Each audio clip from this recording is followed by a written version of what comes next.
يا صباح الفل. ليه أغلب العلاقات الفترة الأخيرة ما بتكملش؟ الحقيقة اللي محدش بيحب يسمعها للأسف نسبة كبيرة جدا من العلاقات في الفترة الأخيرة، مش عايزة أقول نسب محددة عشان مفيش دراسات معينة، لكن ممكن توصل ل70%، 80% علاقات ما بتكملش. بصوا يا جماعة، النهاردة موضوعنا شائك شوية، لكن القصد منه ولا اننا نحبط ولا اننا نشوف الجزء السلبي بس، ابدا. انا بفتحه علشان نحاول على قد ما نقدر نبقى واعيين، وده هيساعدنا كتير جدا اننا نختار صح وندخل علاقات نكمل فيها. زمان كنا بنقعد شهور وسنين يمكن علشان نعرف حد كويس ونشوفه في المواقف المختلفة عامل ازاي ونختبره. دلوقتي ممكن نقابل حد في نص ساعة وتحس انك قابلت النيو لاف وحب عمرك، وتبدأ اصلا تحلم معاه وكأنك عارفه من شهور وسنين. والسؤال اللي محتاج تسأله لنفسك، هل ده حب فعلا، ولا احنا بنتعلق بالراحة اللي بيديها لنا الشخص ده في الأول وبعدين بنزهق؟ العلاقة الحقيقية محتاجة صبر وتسامح وشغل كتير على نفسنا، بس احنا بقينا بنحب مقطع معين مش القصة كاملة. صدقوني، مش غلط انك تحب بسرعة، لكن الغلط انك تخلي السرعة دي هي المعيار. خلينا نمشي واحدة واحدة ونسأل نفسنا، ليه كل حاجة حلوة بتبوظ بسرعة؟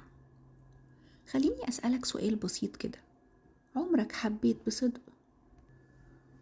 اللحظة اللي كنت حاسس فيها انك اخيرا لقيت الشخص الصح، وبعد شوية تلاقي كل حاجة بردت، او حصلت مشكلة صغيرة خالص بس كبرت جدا لدرجة انها كسرت العلاقة دي. اللي بيحصل ده ولا هو صدفة ولا حسد ولا نحس زي ما الناس بتقول. اللي بيحصل ان احنا بقينا بنحب بسرعة قوي اكتر ما بنفهم وبنرتبط قبل ما نعرف نفسنا كويس. يا جماعة، احنا جيل عايش في عصر السرعة، كل حاجة فيه دلوقتي حالا، مفيش حاجة بالراحة، مفيش حاجة بتاخد وقتها. أكل جاهز، شغل سريع، ردود فورية، حتى الحب بقى مؤقت ووقتي. بس للأسف المشاعر مش زي الإنترنت، ما ينفعش تتشحن في 3 دقايق. واللي بيخلي أغلب العلاقات تفشل دلوقتي هو إننا بندور على الإحساس مش العلاقة. يعني إيه؟ يعني بندور على الشعور اللي في أول العلاقة، الكلام، الاهتمام، الحاجات الحلوة اللي بتحصل، الطمأنينة، الاحتواء.